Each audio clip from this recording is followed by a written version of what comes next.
2003లో first time America వెళ్ళాను. మా అబ్బాయి అప్పటికే ఉన్నాడు అక్కడ.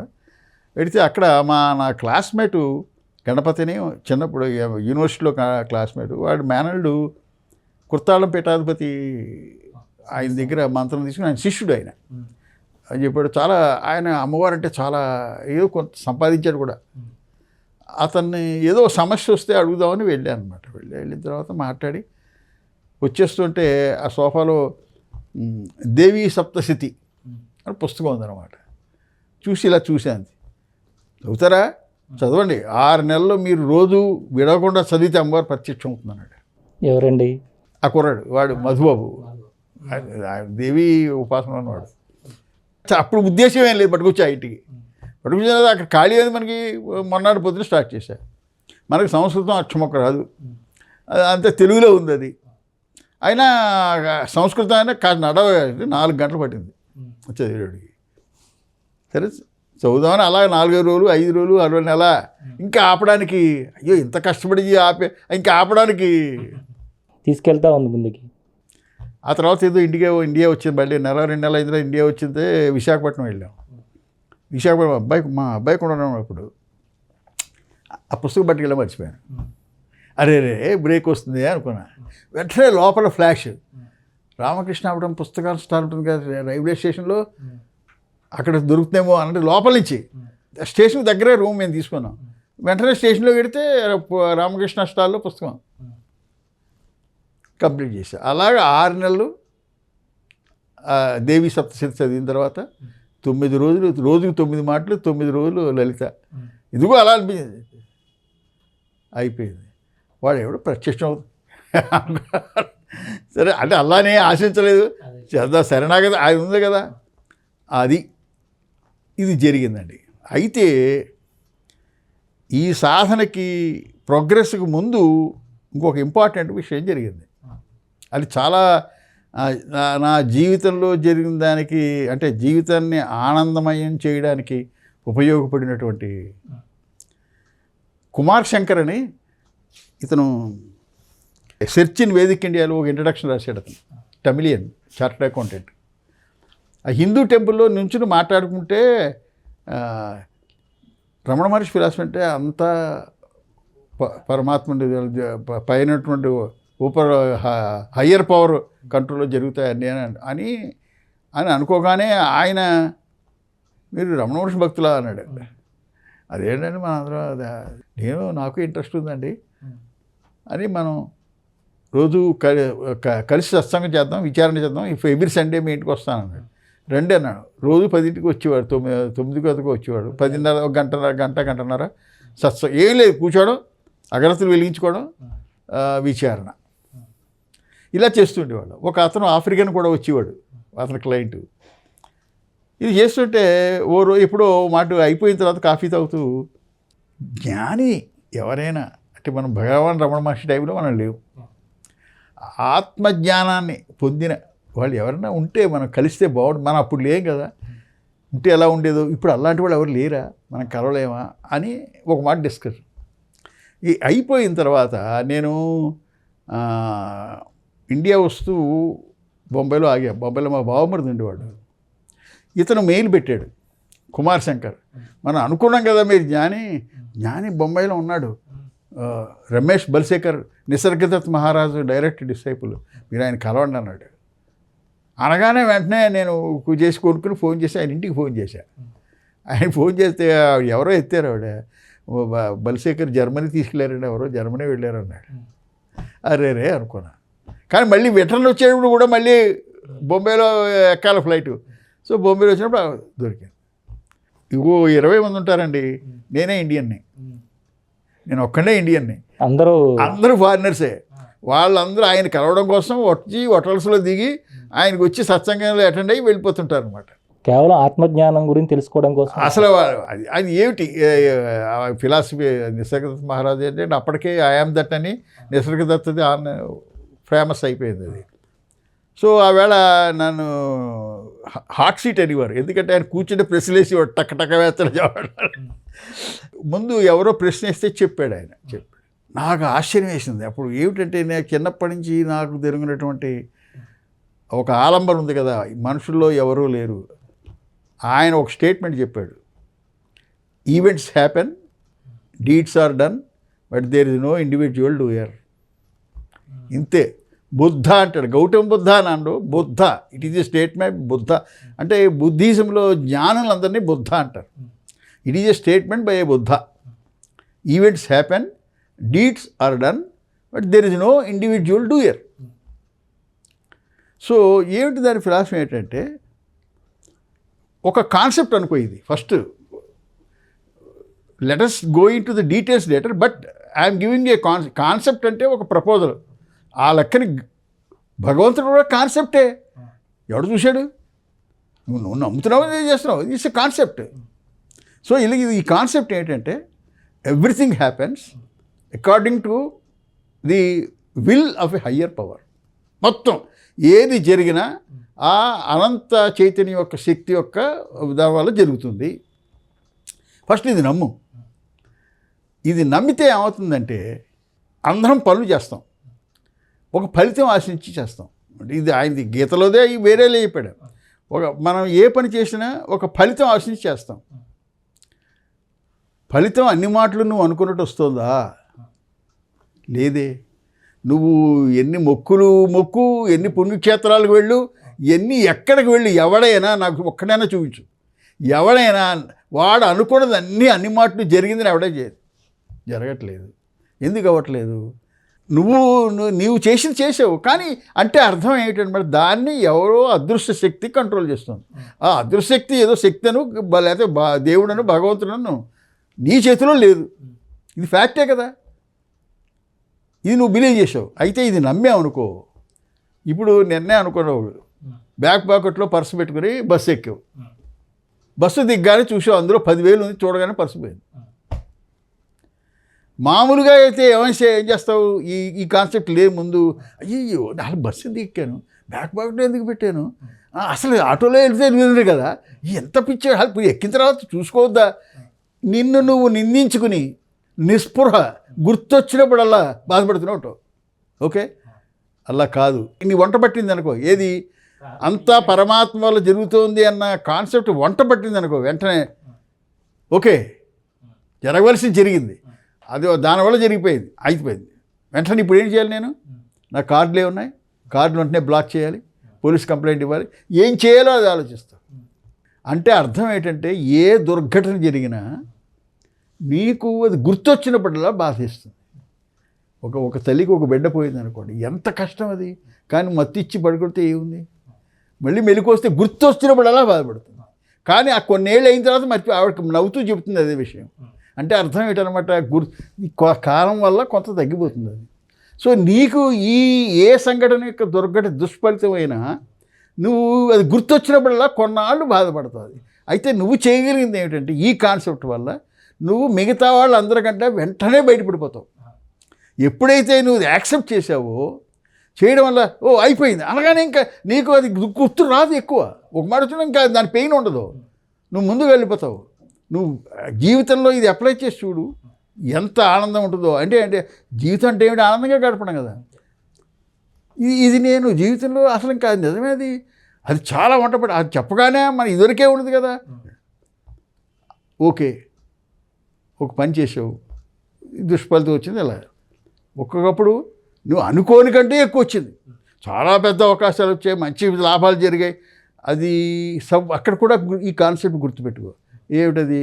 అంతా ఆయన ఇచ్చింది.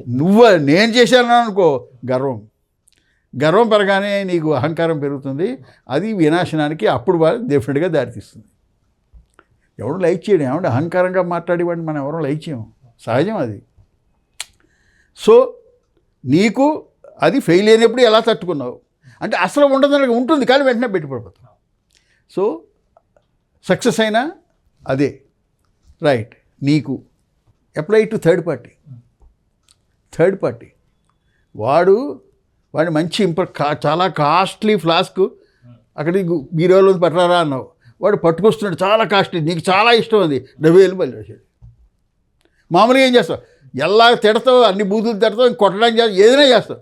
ఈ కాన్సెప్ట్లో ఓకే, డోంట్ వర్రీ, చివురు పట్టరా, తుడిచేయి, ఒకడెవడో ప్రశ్న వేసాడు, మరి వాడికి కేకలేకపోతే వాడు బుద్ధి లేదా జ్ఞానం లేదా మళ్ళీ చేయడు కదా, పిచ్చివాడా, వాడు దానికే ఏడుస్తూ ఉంటాడు, వాడు నువ్వు అడిస్తే మారిపోడు వాడు, అది లోపల ఉంటుంది. ఇంకో మాట జాగ్రత్త ఆటోమేటిక్గా ఇస్తాడు, నువ్వు నీ అరిస్తే నువ్వు కక్కుతున్నావు, కానీ వాడి వల్ల దానివల్ల వచ్చేస్తుంది అనుకోవడం, నీ సమర్థించుకోవడం, నీ ఉద్రేకాన్ని నువ్వు సమర్థించుకుంటున్నావు తప్ప దానివల్ల వాడికి ఏం ఉపయోగం లేదు అని చేత మాట్లాడుకో. నీ ఫిలాసఫీ ఏంటి, వాడు ఎవడు లేడు అక్కడ. ఇట్ హ్యాడ్ టు హ్యాపెండ్, జరగవలసి జరిగిపోయింది. ఆ సిలువ వేసిన తర్వాత వాళ్ళని, oh God please forgive them, they know not what they are doing అని క్రైస్తు మాటలకు అర్థం ఏమిటనుకుంటున్నావు? ఇదే. ఎంత గొప్ప జ్ఞాని అయినా వాడు గుర్తించేది ఏంటంటే వ్యక్తి లేడు, జరుగుతుంది అని. మీకు అక్కడ నిసర్గదత్త మహారాజు గారు ఈయన మొత్తం ఇదే ఆయన కాన్సెప్ట్ ఎక్స్ప్లెయిన్ చేశాడు. అయితే ఇంకా ప్రశ్న వచ్చింది, మరి దీనికి సైంటిఫిక్ ఎక్స్ప్లెనేషన్ అంటే నీ ఎందుకు నమ్మాలి, ఏదో దానివల్ల జరుగుతుందని, నువ్వు చేసే పని నువ్వు చేయట్లేదు అన్నదానికి శాస్త్రీయంగా ఏమిటిస్తావు? రైట్, నువ్వు ఏ పనైనా చేసినప్పుడు ఏం జరుగుతుంది? పని జరిగి ముందు ఆలోచన వస్తుంది. ఇదే అడిగాడు నన్ను, నీకు ఆలోచన వస్తుందా, నువ్వు తెచ్చుకుంటావా అన్నాడు. నాకు అప్పటి వరకు ఈ ప్రశ్న ఎప్పుడు ఆలోచించలేదు. ఒకప్పుడు వస్తుందో మాట నీ నెక్స్ట్ ఆలోచన ఏంటి అన్నాడు. ఏం తెచ్చుకోలేం కదా. ఆలోచనలు వస్తాయి అని చెప్పాడు. ఆలోచనలు వస్తాయి, తెచ్చుకోవడం కుదరదు. ఆలోచనలు నువ్వు తెచ్చుకోవడం అంటే నీకు దాని మీద కంట్రోల్ ఉన్నట్లు లెక్క. కంట్రోల్ కనుక ఉంటే, శ్మశానంలో నీ తండ్రిని కాల్చి వచ్చావు, ఆ బాధ ఇంకా ఉంది. నీ కంట్రోల్ ఉంటే అది గుర్తు రాకూడదు అసలు, వెంటనే నువ్వు వెళ్ళి సినిమాలో కూర్చోవాలి. చూడవా, ఆలోచనలు వస్తాయి, నువ్వు తెచ్చుకోవు. అయితే ఫస్ట్ థింగ్, నువ్వు కర్తవ్యం కాదనడానికి చెప్తున్నాడు ఆయన. ఆలోచనలు ఎక్కడి నుంచి వస్తుంది అంటే, ఎక్కడి నుంచి వస్తుందో దాని మీద కంట్రోల్ ఉంటే ఇది లెక్క కదా. ఎక్కడి నుంచి వస్తుంది? 2 సోర్సెస్. ఏమిటా 2 సోర్సెస్? అయితే మన భారతీయ సంస్కృతిలో అయితే వాసనలని ఒకటే పదం ఉంది. నీకు గతంలో జరిగిపోయినవన్నీ ఈ 5 ఇంద్రియాల ద్వారా ఏమి గ్రహించినా వాటి ఇంప్రెషన్స్ అవి ఉండిపోతాయి అక్కడ. ఆ ఇంప్రెషన్స్ కొన్ని నిశ్చితమైపోతాయి, కొన్ని ఉంటాయి. అవి మీకు లేటెస్ట్ అన్నీ గుర్తుంటాయి, నువ్వు చేస్తుంటావు, యాక్ట్ చేస్తూ ఉంటావు. నీకు వచ్చే కళలు కూడా యాక్చువల్గా అందులోంచే. అయితే మనం వాటి పునర్జన్మలు నమ్మిన వాళ్ళు అంటే గత జన్మలని చెప్పుకుంటారు. పునర్జన్మ అనేది ప్రూవ్ చేయలేము, నమ్మకమే. పునర్జన్మ నమ్మని వాళ్ళకి DNA. కొంతమందికి డిప్రెషను లేకపోతే మానసిక వ్యాధులు వాళ్ళ జీన్స్కి ట్రేస్ చేసినవి ఉన్నాయి. సో వాడికి వచ్చే ఆలోచనలు అక్కడి నుంచి వస్తున్నాయి. సో అందుచేత ఎవరికైనా ఆలోచనలు DNA plus conditioning that happened since childhood. DNA అన్నప్పుడు ఏ పేరెంట్స్ ద్వారా పుట్టాలని ఈ చాయిస్ ఏమైనా ఉందా? నువ్వేనా? లేదు, ఇట్ హ్యాపెండ్. రైట్, ఒక పేరెంట్స్కి పుట్టావు. మీ నాన్న ఎక్కడ ఉద్యోగం చేస్తే నువ్వు అక్కడ ఆ ఊళ్ళో ఉన్నావు, నీ చాయిస్ ఉందా? మీ నాన్న ఏ స్కూల్లో వేస్తే అక్కడ చేరావు, నీ చాయిస్ ఉందా? ఇలా నువ్వు జీవితంలో వెనక్కి తీసుకుంటే అన్నీ జరుగుతాయి తప్ప నువ్వు నిర్ణయించినవి కావు. అయితే ఒక అతను అడిగాడు, మీరు ఇందులోంచి వస్తున్నాయి అన్నారు కదా, కొన్ని కోట్ల ఇంప్రెషన్స్ ఉంటాయి కదా, అందులోంచి ఒక్కటే బయటికి ఎందుకు రావాలి? ఆలోచన వస్తుందన్నారు కదా, ఎలా వస్తుంది ఒకటి అని. దానికి ఆయన ఒకటి చెప్పాడు, ఈ ప్రపంచం అంతా కూడా, మీరు చూసే ప్రపంచం అంతా కూడా కార్యకారణ సంబంధం. అంటే ఈవేళ మీరు నేను కూర్చుని ఇక్కడ మాట్లాడుకుంటున్నాం, ఇది కార్యం. దీనికి కారణం ఎవరు? మన శ్రీనివాస్ గారు ఆయన దానికి కారణం నేను ఎక్కడో ఏదో రాయడింది ఆయన చదవడం, దానికి కారణం నేను రమణ మహర్షి నుంచి చదవడం, దానికి ఇలా వెనక్కి పెడితే అనంతంలో పడతారు. దానికి ఇది ఒక్కటే అని చెప్పలేము. ఇది నిసర్గదత్త మహారాజ్ ఐఆమ్ దట్లో క్లియర్గా చెప్తాడు. ప్రపంచంలో జరిగిన ఏ ఎఫెక్ట్కైనా ఇదొక్కటే కారణం నువ్వు చెప్పలేవు, అది అనంతం. అది అంటే ఎలాగంటే పొద్దున్నే లేచి కూర్చుని రోడ్డు వైపు చూస్తున్నావు, ఎర్రచీర కట్టుకున్న ఒకవాడు అలా వెళ్ళింది. చూడగానే ఎర్ర యాపిల్, ఫ్రిడ్జ్లో యాపిల్ గుర్తొచ్చింది నీకు. ఆ ఎర్రచీర చూడగానే నీకు ఫ్రిడ్జ్లో యాపిల్ గుర్తొచ్చి లేచి వెళ్ళి యాపిల్ తిన్నావు. సో ఇది యాక్షన్. దీనికి కారణం ఆవిడ అలా వెళ్ళడానికి కారణం, ఎందుకు ఎవరింటికో వెళుతుంది, నువ్వు అలా వెళ్ళి వెనక్కి వెళ్ళిపోతావు, అంతే అనంతంలోకి వెళ్ళిపోతావు. అంచేత నువ్వు వెతక వస్తుంది, అంచేత ఆలోచన వస్తుంది. అయితే ఆయన చెప్పని ఇంకా నేను ఆలోచించింది ఏంటంటే, రమణ మహర్షి సాహిత్యం వల్ల పరిచయం వల్ల ఇంకో రహస్యం గుర్తించింది నేను. అంటే ఇది చాలామంది ప్రజానీకానికి తెలియదండి. ఇది ఏంటంటే ఆలోచనలు వస్తాయి. అవి తెచ్చుకుంటే ఈ రహస్యం అయిపోతే ఏం లేదండి, మనిషి చాలా ఆనందంగా గడపచ్చు. ఇంకా కొంతమంది ఆర్గ్యూ చేస్తే అప్పుడు నేను ఈ ఒక సందర్భంలో ఇదే చెప్తుంటే వాళ్ళు అడిగాడు, అప్పటికీ నాకు నమ్మకం కలగట్లేదయ్యా ఆలోచనలు వస్తాయి అంటే నువ్వు తీసుకుంటున్నావా జరుగుతుందా అన్నాను. ఊపిరి నువ్వేమైనా చేస్తున్నా జరుగుతుంది, అది ఉచ్ఛ్వాస నిశ్వాసాలు జరుగుతున్నాయి, నువ్వేం చెయ్యట్లేదు. అది అలాగే ఆలోచనలు. ఎందుకంటే రెండింటికి మౌనం ఒకటే అని రమణ మహర్షి చెప్పాడు. నీ ఊపిరిలో ఎక్కడి నుంచి వస్తుందో అది, నీకు ఆలోచనలు, రెండింటికి మౌనం ఒకటే. కాసేపు ముక్కు పట్టుకు ఆ ఊపిరి ఆపు, ఆలోచనలు అయిపోతాయి. నీ ఊపిరి ఎలాగ నీ కంట్రోల్లో లేకుండా జరుగుతుందో అలాగే ఆలోచనలు వస్తాయి. అంచేత పని చేస్తావు. అంటే ఇప్పుడు ఇంతకేమిటనమాట, నువ్వు కర్తవు కాదు, నీ ఎక్కడి నుంచో వచ్చిన ఆలోచన నువ్వు పని చేస్తే నువ్వు కర్తవు ఎలా అవుతావు? కానీ నేను కర్తను కాదని వాడిని ఉండాలి ఎంపగా కొడతానంటే కొట్టు, వాడు మళ్ళీ తిరిగి కొడతాడు, కొట్టించుకో. నువ్వు ఈ వితండవాదం చేసేవాడు కూడా జవాబు అలాని కాదు. అది నువ్వు లేవు, ఇది నమ్ము, అప్లై చేయి. చాలా చిన్న విషయాలు కండి ఇది. సినిమాకి వెళ్దామని భార్యతో బయటకు వచ్చాడు, స్కూటర్ తీశాడు, టికెట్ బుక్ చేసింది, చక్కగా అరగంటలోనే ఉంది, ఫ్లాట్ టైర్ పంచర్ అయింది. మీడికి అయిపోతే ఆవిడ అరుస్తుంటుంది, నువ్వు అరుస్తుండే. ఓకే, లెట్ us వెయిట్, అటు చూద్దాం, దొరుకుతుంది, దొరకపోతే రేపెడతాం. ఏమైపోయింది? నువ్వు ఊరికే ఉద్రేకం. ప్రతి చిన్న విషయానికి ఇది జీవితంలో అప్లై చేయొచ్చు. జరిగిపోయిన దానికి ఎప్పుడు బాధపడకు, జరగవలసింది చూడు. మనకు ఆశ్చర్యం వేస్తుంది, రోడ్డు మీద వాడు చిన్న యాక్సిడెంట్ అవగానే ఇంకా వాడు అది వదిలేసి ఇద్దరు కొట్టుకుంటుంటారు. వాడు అంతకన్నా ఓకే లెటస్ అని వాళ్ళు ఎంత అది చేయగలిగితే సింపుల్. జీవితంలో అప్లై చేసి నీ మనస్సుని శాంతిగా ఉంచుకోవడానికి గొప్ప మార్గం అది. నా జీవితంలో జరిగింది అది. చాలా పెద్ద డెసిషన్స్ అండి. మీరు ఏదో చిన్న విషయాలకే కాదు. నేను 2005లో భూస్వామి నుంచి రాగానే అరుణాచలం వెళ్ళిపోయి ఇల్లు కట్టుకుని అక్కడికి వెళ్ళిపోతాం. అప్పటికే 2000 స్థలం, అది ఇంకా చెప్పలేదు మీకు. అది ఆ స్థలం ఎలా కొన్నాను, అది నిర్ణయం నాది కాదనడానికి. అది విచిత్రంగా జరిగింది. 90లో నేను మా తమ్ముడు కొడుకు నా దగ్గర చదువుకునేవాడు, నా దగ్గర ఉండేవాడు, చక్రవర్తి అని. వాడు అది ఒక పెద్ద మిరకలు, వాడు కెరీర్ అధీనం. అది ఎప్పుడో మాట రిటైర్ అయిన తర్వాత హైదరాబాద్లో ఉండకూడదురా, దుమ్ము ధూళి ఇక్కడ ఎందుకు మనం ఉండకూడదు అన్నాను ఎప్పుడో క్యాజువల్గా. అయిపోయింది ఇది. 2000 సంవత్సరంలో నేను బోర్స్వానాలో ఉండగా నాకు ఇచ్చిన ఫ్లాట్ చాలా పొడుగ్గా ఉండేది. పొద్దున 5ంటికి వాకింగ్ చేసేవాడిని. ఆ వాకింగ్ చేస్తుంటే నాకు అరుణాచలం గుర్తొచ్చింది. అరుణాచలం గుర్తు రాగానే ఒక రకమైన ఆనందం అండి, మీకు తెలీదు. అసలు ఆ ఆశ్రమం, ఆ 20 గారు ఒక రకమైన మనసులో ఆనందం కలుగుతుంది. అది కలగానే నేను అది రిటైర్మెంట్ మనం అది అక్కడ ఏదైనా స్థలం కొనుక్కోవచ్చు కదా అని ఆలోచన వచ్చింది. అప్పుడు నాకు చిత్తూరులో నేను ఇరిగేషన్ డెవలప్మెంట్ కార్పొరేషన్లో చేసేవాడిని. అందులో మా చిత్తూరు యూనిట్ ఉంది. అతను ఆ అకౌంటెంట్ నాకు ఫ్రెండ్, నా శిష్యుడు లాంటి వాడు. అతను ఫోన్ చేసేవాడు, నువ్వు తిరువణామలై వెళ్ళి దగ్గరే కదా ఏమైనా స్థలం కొంటాడేమో అని. వెంటనే ఫోన్ మోగింది.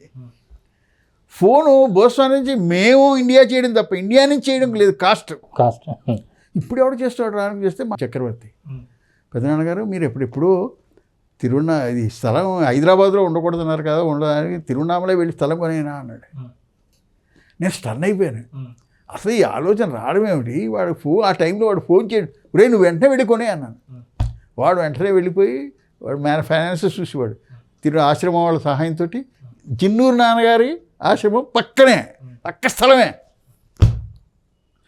అలాగా అంటే అది అక్కడ అది జరిగిపోయింది అనుకోండి. ఇప్పుడు ఎందుకంటే అంటే ఇవన్నీ డిసప్పాయింట్మెంట్స్ రావడానికి అది అయిపోయిన తర్వాత నేను ఇండియా 2005 రాగానే అరుణాచలం వెళ్ళిపోదాం, స్థలం ఉంది కదా కట్టేసుకుందాం అని. మా ఆఖరి తమ్ముడు నా కొడుకులా పెరిగాడు వాడి భార్యకి సడన్గా క్యాన్సర్. చాలా 3 నెలలు ఎలా తట్టుకోవడం నిజంగా వెంటనే ఓకే ఇట్ ఇస్ యాక్సెప్ట్ చూద్దాం అనుకుని, దానివల్ల వాడితో కొద్దిగా పిల్లలు వాళ్ళతో ఉండడం వల్ల ఇంకో 4 ఏళ్ళు డిలే అయిందండి. కానీ యాక్సెప్టెన్స్ అక్కడ హెల్ప్ చేసి తట్టుకున్నాను. ఓకే లెట్ ఇస్ యాక్సెప్ట్, వాడికి వచ్చిన కష్టం కంటే నీకు వచ్చిన తక్కువ కదా.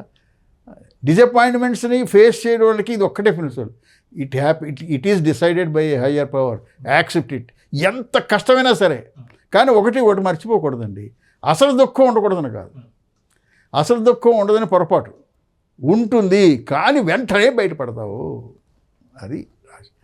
ఇది ఈ ఫిలాసఫీ సరే అబ్జర్వ్ చేసుకొని ఇది జరుగుతూ అరుణాచలంలో ఇల్లు కట్టుకోవడం అయింది.